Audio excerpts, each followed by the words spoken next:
대부분이 70~80%이신 분들이 내가 노력한 만큼 이상하게 결과가 나오지 않는 경우가 많아요. 그래서 부적이 됐든 기도가 됐든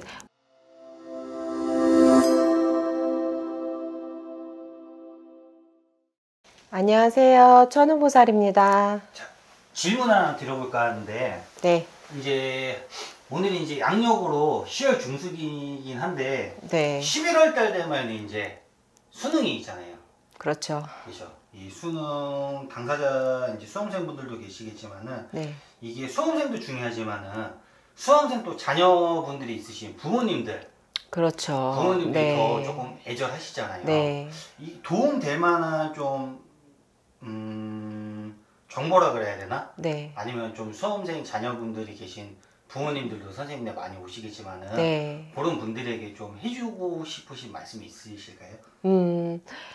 일단 수능이라는 거 자체가 아이들이 뭐 한 12년간 학업을 한 결과를 하루에 이제 평가를 받는 날이잖아요. 네. 그래서 일단 수능을 보는 자녀를 두신 부모님들은 꼭 이런 쪽으로 많이 좀 생소하신 분들도 평생에 한 번인 시험이기 때문에 내 자녀하고 맞는 곳을 선택해서 하는 건지 좀 한 번 정도는 이렇게 문의해 보시고 상담하시고 결정을 하시면 참 좋을 것 같아요. 왜냐하면 제가 안타까운 경우를 굉장히 많이 봐요. 이 입시철만 되면.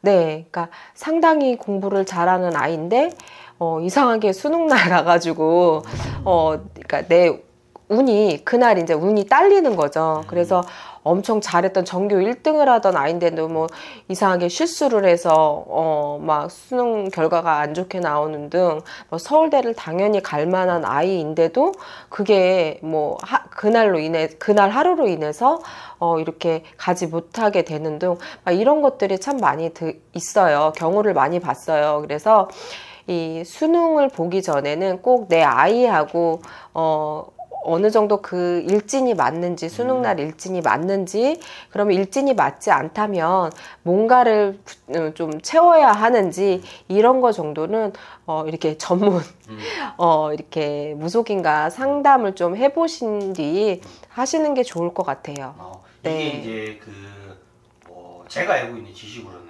네. 왜 이제 수험생들 자녀분들이 있으신 분들이 수험생들 이제 수능 보러 가는 날 이렇게 뭐 부적을 지니고 들어간다거나, 네. 그렇죠. 이런 얘기가 있잖아요. 네. 이게 효력이 정말로 선생님이 봤을 때 뭐 어느 정도 있었는지를 좀 저는 알고 싶거든요.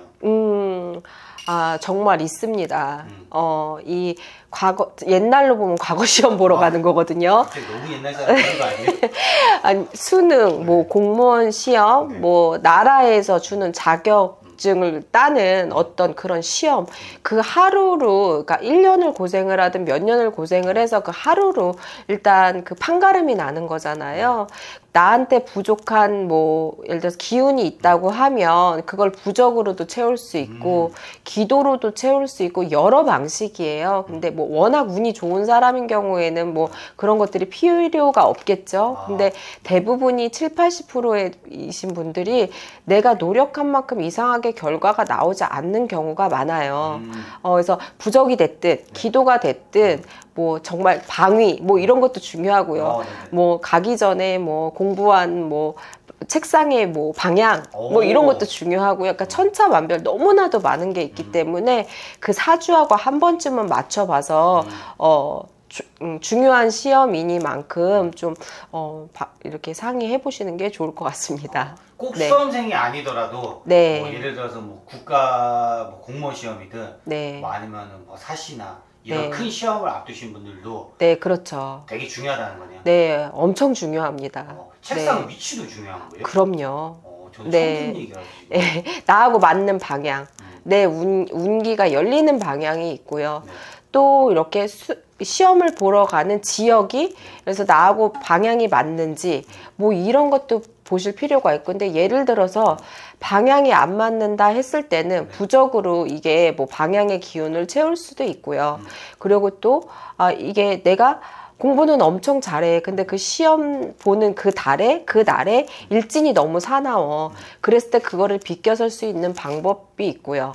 그러니까 여러 가지의 방면이 있다는 거죠. 그러면 네. 그 방법은 어차피 선생님이 상담하에 뭐 네, 그렇죠. 여러 가지 이제 방안이 나올 수 있다는 거죠. 네. 이게 이제 그 방향도 얘기를 해주셨는데 마지막으로 하나 더 여쭤보고 싶은 게 네. 이 그냥 수험생 이런 걸 떠나서 네. 이 선생님들이랑 대화하다 보면은 이 방향을 되게 좀 중요시 하시는 게 있는 것 같더라고요. 네. 이 선생님이 봤을 때 이 방향 그냥 네. 포괄적으로 봤을 때 네. 방향이 이 사례자분한테 미치는 영향이 정말 얼마나 있는지.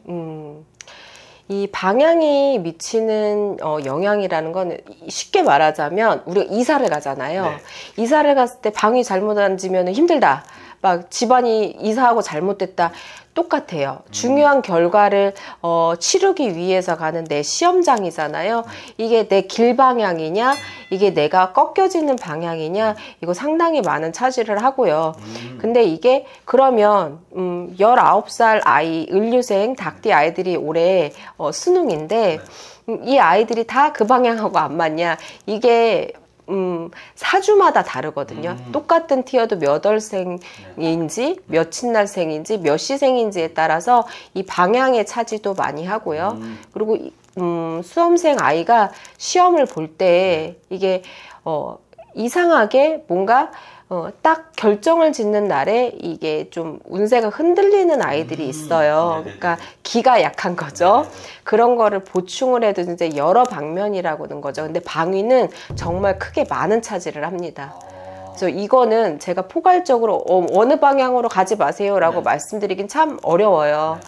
왜냐하면 정말 중요한 시험인데 제가 동쪽 가세요 모두들 이렇게 해서 그러면 모든 19살인 닭띠 아이들이 다 동쪽하고 맞는 거기 때문에 이거는 사실 맞는 답변은 아닙니다. 개개별로 틀리다는 거죠. 네, 맞습니다. 자, 그러면은 또 이제 사업하시는 분들이나 방금 전에 얘기하신 것처럼 이사 이제 계획이 있으신 분들, 뭐 사업장을 오픈하시려고 하시는 분들도 그러면은 이런 방향들은 나와 맞는 방향이 있는지를 좀 미리 선생님분들과 좀 상의를 하고 가는 게 그게 그러니까 애군을 막을 수 있는 좀 큰 방법이 되실 거고요.